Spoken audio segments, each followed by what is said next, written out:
dan gokil banget pokoknya cerita Mbak Hani ini, ibu rumah tangga, seorang pekerja juga, dan dia kuliah juga. Gimana ngurusnya?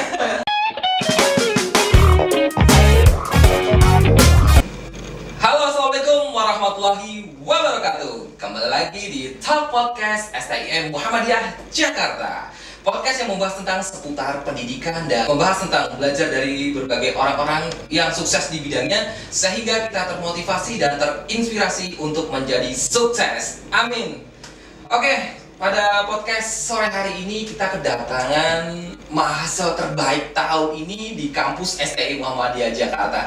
Tentunya sobat muda semua penasaran kan, kok bisa dia menjadi mahasiswa terbaik, ya kan? Pasti ingin tahu tipsnya bagaimana, motivasinya apa. Halo, selamat sore. Assalamualaikum Mbak Hani, apa kabarnya? Selamat sore Bang Ian, Alhamdulillah. Alhamdulillah baik, sehat ya. Sebelumnya saya cuma terima kasih nih karena mengundang Mbak Hani udah kayak artis nih. Harus menyesuaikan waktunya, tapi saya terima kasih Mbak sore ini udah mau menyempatkan waktunya untuk datang di podcast STI Muhammadiyah Jakarta yang tentunya kita ingin sharing-sharing tentang apa sih motivasinya atau tipsnya kok bisa menjadi mahasiswa kumlot di tahun ini gitu kan. Tapi sebelum kita jauh untuk ngobrol nilai kumlot Mbak Hani, ingin tahu dong background sekolahnya dulu di mana? Saya dulu sekolah di Tegal, tepatnya di SMP juga di Tegal juga, SMP 1 Pagar Barang, kedua di Berarti ini dari daerahnya? dari daerah Merantau? Dari daerah Tegal. Asli Tegal. Sobat muda TMI dari Tegal nih, dari Tegal nilainya kumlot loh. Oke, lanjut. Oke, SMA juga di SMA Negeri 1 Pagar Barang, Kabupaten Tegal. Nah, kemudian setelah lulus SMA, setelah lulus SMA itu sebenarnya saya sudah daftar bidik misi SBMPTN di UNES, tapi saya tidak jadi mengambil itu karena kepengen kerja dulu gitu. Oh, berarti dari lulus SMA nggak langsung kuliah? Setahun, 2 tahun. Oh, udah 2 tahun. 2 tahun. Kerja dulu baru ini ya, kuliah ya. Tapi sembari kerja juga? Sembari kerja, emang niatnya begitu sih, pengen kerja sambil bantu orang tua dulu. Setelah uang kekumpul untuk daftar masuk kuliah baru saya daftar jadi mandiri ya? Iya, betul. Luar biasa dari motivasinya udah kelihatan dari awalnya gitu ya. Ini satu perantauan ya kan, dari daerah, dari Tegal, terus ke Jakarta kuliah, ya udah bagus banget motivasinya. Sama Tegal, saya Purbalingga, nggak jauh ya? Nggak jauh lah, ya. masih di satu provinsi. Mas satu provinsi ya? Oke, sip dari. Oke, bagus banget, saya juga sambil kerja sama. Tapi kampus baru daftar di UNES, terus baru milih ke CMJ sini? Iya, di UNES tuh setelah habis lulus tuh langsung daftar UNES yang program pemerintah itu untuk yang berprestasi, kan ada disuruh SNMPTN dan SBM. SNMPTN kebetulan tidak lolos dari nilai rapot. Yang kedua itu SBMPTN yang tes tertulis itu alhamdulillah lolos di UNES, tapi setelah berpikir lagi tidak jadi. Setelah diterima, emang sudah diterima sih di UNES itu semua. Kalau mungkin UNES nggak tahu kumlot atau nggak ya? Bisa jadi. Gitu. Oh, misalnya kayak lulusan tahun berapa di SMA-nya? Kenapa? Lulusan angkatan berapa SMA?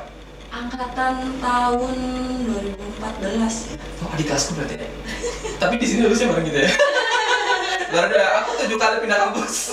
Mantap banget, berarti lebih ini dong, lebih banyak ilmunya, udah kemana-mana nih Bang Ian. Iya, ilmu nyari teman. Oke, keren banget. Motivasinya bagus banget di awalnya. Oke.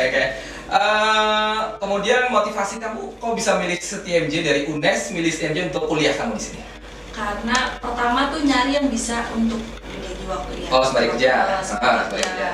Pas itu saya searching itu di Google, pas saya lihat ternyata ini deket juga, deket dari kantor. Deket dari kantor, terus pas dilihat ini gedung sendiri juga kan, terus pas saya lihat kayaknya terus Islami juga. Setelah baru lihat di internet, baru saya datang ke sini, pas lihat ternyata bagus juga kampusnya, terus mahasiswanya juga banyak kan, pas itu pada masuk juga kan, masih tatap muka langsung. Masih tatap muka ya. Sepertinya sih dosen-dosennya juga enak, saya sempat tanya-tanya kualitas ya, karena kualitas. lulusannya juga dari luar negeri Nah, juga. Iya, betul gitu. Oh gitu, bagus. Setelah itu ngobrol-ngobrol dengan bagian akademik sama yang mahasiswaan ya. Setelah itu pas udah terus juga biaya juga nggak terlalu mahal, terjangkau lah untuk kita ya. Betul. Setelah itu baru deh kita Bismillah. Ya mutusin kuliah jadi di STMJ ya. Alhamdulillah sih sampai lulus bisa. Luar biasa, turbahannya aja milih STMJ. Terus kalian yang nonton, masa nggak mau milih STMJ sih? Dan ini informasi juga ini karena Mbak Han juga udah memilih STMJ sebagai kampusnya. Dan bagi yang mau daftar di STMJ, kita udah mendapatkan peringkat bagus loh sekarang ya. Di akhir tahun ini satu kampus mendapatkan peringkat bagus, baik sekali, dari baik ke baik sekali. Kemudian prodinya akuntansi juga mendapatkan predikat baik sekali, juga manajemen tadi terakhir dapat info baik sekali. Jadi dari kampus juga prodinya untuk predikatnya bagus banget. Jadi bukan kampus kaleng-kaleng tentunya ya. Jadi kalian mau daftar di STMJ itu nggak salah pilih ya kan. Contohnya Mbak Hani sudah membuktikan. Yes. Oke, keren banget. Thank you udah memilih STMJ Mbak Hani. Oke. Oke, jadi kamu kuliah di STMJ ngambilnya kelas karyawan dong berarti kan? Karena kan sebagai kerja ya? Betul. Oke, kelas karyawan. Kelas karyawan ada di kelas malam dan juga KJS. Kamu ngambilnya KJS kemarin ya? KJS kemarin. Oh iya, kita ketemu juga di KJS kan ya? Iya, di semester berapa? 6 ya? Semester 6, oh iya kita kenal di semester 6. Aku masuk di semester 6. Aku dari pagi, malam, terus KJS. Semua kelas gue masukin. Oke. Jadwalnya emang sibuk banget. Sibuk banget, luar biasa. Loncat-loncat ya kan. Gitu. Tapi ada menarik juga nih, ada yang unik. Lu kuliah di kelas KJS dan lu di situ ada pasangan ya. Jadi gue kenal juga sebagai ketua kelas di situ, Mas Reza gitu. Dia saat itu udah jadi suami atau baru pacaran? Belum. Pas masuk kuliah belum. Masuk kuliah belum. Ya. Pas kenal gue udah nikah. Udah nikah. Oke. Jadi lu kuliah nih cinlok lah. Cari jodoh atau mau cari jasa?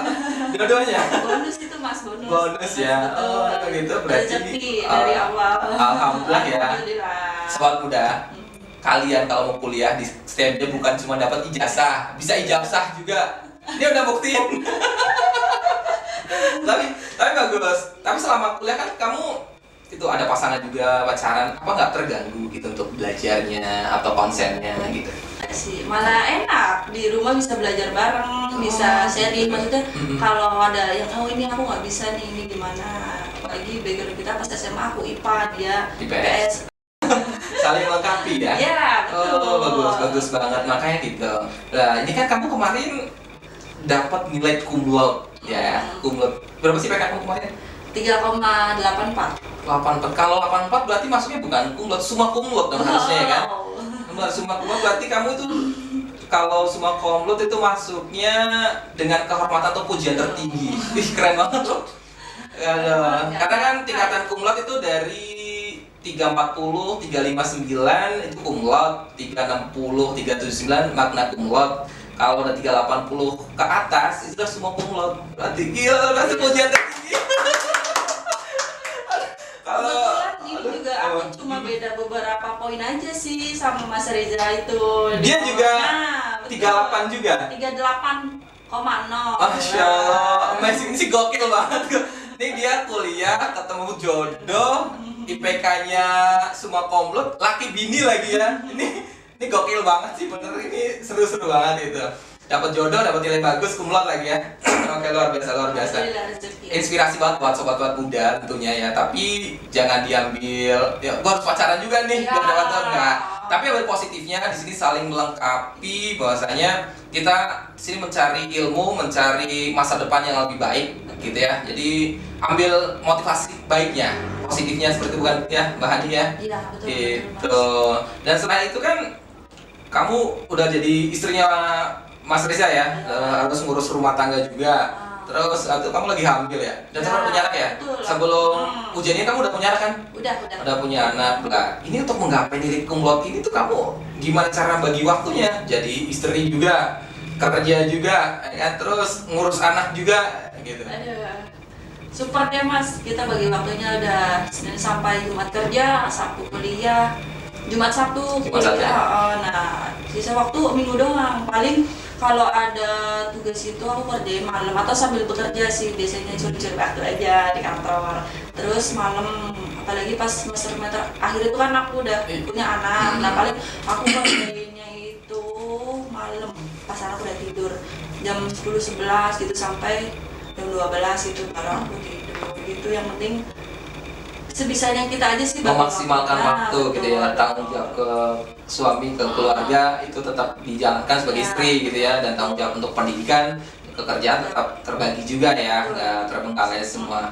Tapi menarik juga sih kan, biasanya di KJS orang kan kerja, yang penting gua kuliah kerja udah selesai lah, nggak mau mikirin nilai bagus ya alhamdulillah gitu kan, yang penting kerjain tugas lah. Di sini sangat menarik, harusnya banyak nilai kumlotnya kan anak pagi ya, reguler ya. Betul, harusnya reguler, saya aja kaget itu, ada nggak? Kok bisa saya gitu. Ya, yang reguler ada kemarin tapi malah di bawah kamu ya. Iya, ada ya kemarin. Ada kemarin. Bidik misi 1 anak D3 sama S1. Kamu manajemen akuntansi nggak? Aku Manajemen akuntansi 1. Oh iya, itu anak reguler itu. Iya, itu malah maksudnya kumlot ya, bukan semua kumlot ya kayak kamu ya di bawah gitu. Keren banget sih, ini inspirasi banget sih ya. Kelas karyawan, rumah tangga, seorang istri juga, dapat nilai yang memuaskan itu ya luar biasa. Aku pribadi kan juga sembari kerja, sembari ya kamu tahu lah kita kenal juga, kita karena kelas karyawan ya, sembari kerja juga. Yang gue pikirin tuh kuliah bukan gue dapat nilai bagus, tapi gimana cara gue belajar kuliah dan gue masuk kuliah. Itu juga perlu dipikirin. Iya gitu. Mungkin gue terlalu mikir gitu lah, nilai gampang gitu. Gue nggak terlalu ngejar untuk menjadi kumlot saat itu. Yang penting gue bisa lulus ya, alhamdulillah, karena gue 7 kali pindah kampus saat itu. Gitu. Oke sih. Ya sebenarnya juga nggak harus ngejar nilai kumlot ya. Saya juga pasti motivasinya bukan kumlot, yang penting saya tuh ngerjain itu semaksimal saya yang saya bisa. Terus saya juga orangnya emang agak maunya tuh yang sempurna gitu, emangnya yang kalau ngerjain itu harus benar-benar selesai. Oke. Atau memang sebelumnya tuh, kamu pernah merencanakan nggak kalau kuliah tuh harus nilai kumlot? Oh enggak. Tapi emang sih alhamdulillah, emang dari dulu dari sekolah nih, dari SD, SMP, SMA emang udah ada modal kali ya. Emang dari dulu. Udah berprestasi berarti dari dari TK mungkin ya? TK. TK belum tahu, dari SD sih. SD. TK yang 1 terus atau masuk ke 10 besar? 1. Nah, 1 terus. Iya, betul. SMP rank 1. SMP pernah 1-2 gitu. Pas Maksudnya berprestasi semua terus ya. Gitu. Di SMA juga. SMA juga peringkat 1. Oke. Satu sekolah. Gitu. Saya juga kurang tahu juga. Berarti emang dasar udah pinter, Bro. Dasarnya udah pinter. Tergantung pas udah pinter tapi kita nggak asam, maksudnya males juga, nggak niat belajarnya gitu juga. Nah, jadi pinter itu nggak menjadi tolak ukur, tapi lebih ke kemauan dan niat untuk mendapatkan nilai yang terbaik itu penting banget ya. Jangan males ya. Kalau pinter kan banyak kan gue udah pinter ini gitu kan, akhirnya gue pasti bisa. Akhirnya kan terlena dengan hal-hal itu, kemalesan ya kan munculnya gitu. Betul banget ya, luar biasa, inspirasi banget ya gitu. Karena jarang biasanya orang yang kuliah karyawan itu apalagi mau kerja, menjadi terutama perempuan ya di rumah tangga, kuliah tuh mikirkan nilai gitu. Makanya kan kita gua lulus aja udah alhamdulillah banget gitu kan, bisa dapat ijazah gelar sarjana gitu kan. Jadi ini ya satu pencapaian yang luar biasa tentunya dari Mbak Hani ya, gitu. Bisa kuliah juga, dapet jodoh juga, nilainya luar biasa juga. Jadi teman-teman sobat cewek jangan sampai kalah ya, jangan sampai kalah dengan ibu rumah tangga yang bisa mendapatkan nilai summa cum laude, luar biasa. Oke, ini udah bagus, inspirasi banget. Mungkin ada tips ya, bisa berbagi tips atau motivasi dari Mbak Hani ke sobat-sobat TMJ atau penonton di sana untuk bisa mendapatkan nilai sempurna seperti Mbak Hani. Oke, mungkin ada beberapa tips dari saya untuk teman-teman adik-adik yang STMJ yang ini. Mungkin awalnya tuh pertama niat kita, motivasi juga harus dimantapkan gitu hati kita. Punya tujuan ya, goalsnya apa sih yang kita jelas, punya? Terus ketiga bisa atur waktu. Ya, jadi kita manajemen waktu kita tuh harus baik dan jangan antar itu malas. Jangan menunda gitu ya. Betul. Ketika kita ada tugas bisa mengerjakan ya kita kerjakan gitu. Jadi semaksimal mungkin memanfaatkan waktu ya. Iya betul, itu lebih ke manajemen waktunya ini Betul, ya. manajemen waktu tuh jangan males pokoknya. Maksudnya ada progres gitu setiap Iya. hari itu, misalnya ada tugas ini setiap hari ada progres kita, oh ini udah selesai, besoknya kita harus punya target, kita besok bisa udah harus ngerjain ini gitu. Oke, kita ya kayak punya jadwal tersendiri Nah, lah ya. gitu, Planning kita mau apa sih mau kita kerjakan? Iya. Apa yang kita mau lakukan ini bisa dilakukan dulu atau nanti Iya. gitu ya. Benar. Apalagi yang kalau lagi ngerjain skripsi tuh, Iya. pokoknya setiap hari tuh harus ada yang kita kerjakan. Iya. Dan oke, mungkin kembali ke maksud skripsi kan itu kita harus fokus banget ya. Nah. Betul kan? Sedangkan kamu sebagai ibu rumah tangga dan berusaha gimana? Sempet stres juga Stres juga. pas nyari judul. Iya. Apalagi mentornya itu mantap, dosen. Kamu siapa sih kemarin? Ibu Dokter Peggy. Bu Dokter Peggy ya, Iya. Bu Dokter Peggy Ratna Maningrum ya. Sehari 2 hari sampai nggak kepegang tuh. Iya, lu Wah. perfect banget ya. Oke. Gimana tuh untuk skripsi? Nah, dan yang terakhir nih, Hmm. kalau bisa tuh cari mentor yang terbaik, yang galak sekalian. Benar. Jadi kita ada tuntutan ya. Betul. Betul. Dan bukan hanya galak ya, tapi emang beliau itu punya Ya, galak di sini mungkin kita lebih harus lebih tegas kan ya. lebih tegas gitu. Jadi kita lebih enak gitu. Jadi kalau ada salah beliau langsung, oh ini salah, ini harusnya begini-begini, langsung dikasih tahu masukannya Iya. seperti ini. Benar, berarti Gitu. dospem itu berpengaruh juga untuk kita Betul. progresnya Iya. ya. Kalau bisa Gitu. dari awal sih, enak dari awal muda tuh kita harus gak deket sih, nggak harus deket, maksudnya Iya. oh ternyata dosen ini begini. Jadi maksudnya kalau ada apa-apa kita bisa sharing sama beliau gitu. Enak-enak kok dosen di sini. Betul. Kalau kita ada masalah tentang akademik ataupun Ada solusi ya? Nah, selalu ada solusi. Benar, cuma kadang kan pembawaan anak kan melihat perspektif orang Iya, mahasiswa ya tuh. jangan Wah, takut, dosennya malah. galak kayak gini, gue jadi males ngerjain gitu kan. Lagi banyak kan, gue main gampang aja dah kayak gitu. Itu karena salah ya. Nah, Gue itu pribadi benar, juga salah. karena kadang kalau yang gampang aja itu udah bikin aja gitu kan. Jadi Iya. udah sebisanya aja. Udah, Jadi kan kayak gitu. Kita nggak punya ada rasa tantangan. nggak ada tantangan, nggak ada rasa untung. Ya udah orang suruh dospemnya seperti itu, gitu kan. Iya, itu. Tapi kan lebih ke hasil akhirnya dan kita dapat ilmunya atau nggak sih dari skripsi itu kan. Kan siapa tahu kedepannya mau lanjut S2 kan kita nggak tahu ya walau alam gitu ya. Kalau memang skripsinya kita udah dapat ilmunya, ketika nanti S2 untuk tesis udah tinggal lanjut doang gitu kan. Udah ada bayangan. Karena ada gitu. modalnya udah punya kita, betul. step by stepnya. Iya, kalau penelitian gitu ya. Betul. Betul banget. Tapi pesan untuk sahabat muda, jangan pernah kalian berperspektif melihat dosen itu galak, tapi jadikan dosen itu motivasi kamu untuk mendapatkan hasil yang terbaik seperti itu. Ya, oke Mbak Hani seru banget nih ceritanya dan motivasinya ternyata tadi ya. Dan tips dari Mbak Hani juga teman-teman semoga bisa dijalankan. Salah satu adalah manajemen waktu kalian dimaksimalkan. Apalagi kita di kampus manajemen ya, betul banget. Seru sih dan gokil banget pokoknya cerita Mbak Hani ini, ibu rumah tangga, seorang pekerja juga, dan dia kuliah juga. Gimana ngurusnya? Ternyata Mbak Hani sudah membuktikan bahwa dia bisa. Mbak Hani bisa, kalian bisa. Gue juga bisa harusnya. Bisa, lanjut nih S2. Alhamdulillah, hoki. Iya, next bisa pasti S2 lah Mbak Hani lanjut ya. Gitu, semua ada kesempatan, tinggal nanti nyari waktu yang tepat ya. Oke, terima kasih Mbak Hani, sehat selalu. Salam buat Mas Reza ya. Terima kasih sudah mengizinkan waktunya istrinya untuk berbagi tips dan motivasi ke teman-teman sobat STMJ di sore hari ini. Oke Mbak Hani, terima kasih. Hati-hati di jalan pulangnya, sehat selalu. Karena lagi musim hujan, tetap jaga imun kita ya. Ya, Selalu betul. sehat dan sukses untuk karirnya ke depannya. Amin. Terima kasih. Oke sobat STMJ, Bye. kita harus pamitan. Sebenarnya masih seru tapi waktunya juga sudah habis. Betul. Ya kan? Next kita akan membahas tentang inspirasi lainnya. Terus mahasiswa yang berprestasi dan orang-orang yang sukses pada bidangnya. Terus pantengin channel YouTube STMJ. Jangan lupa subscribe, like, comment, dan nyalakan tanda loncengnya untuk terus mendapatkan notifikasi dari kita. Thank you, bye-bye. Assalamualaikum warahmatullahi wabarakatuh. Makasih Mbak Hani. Iya.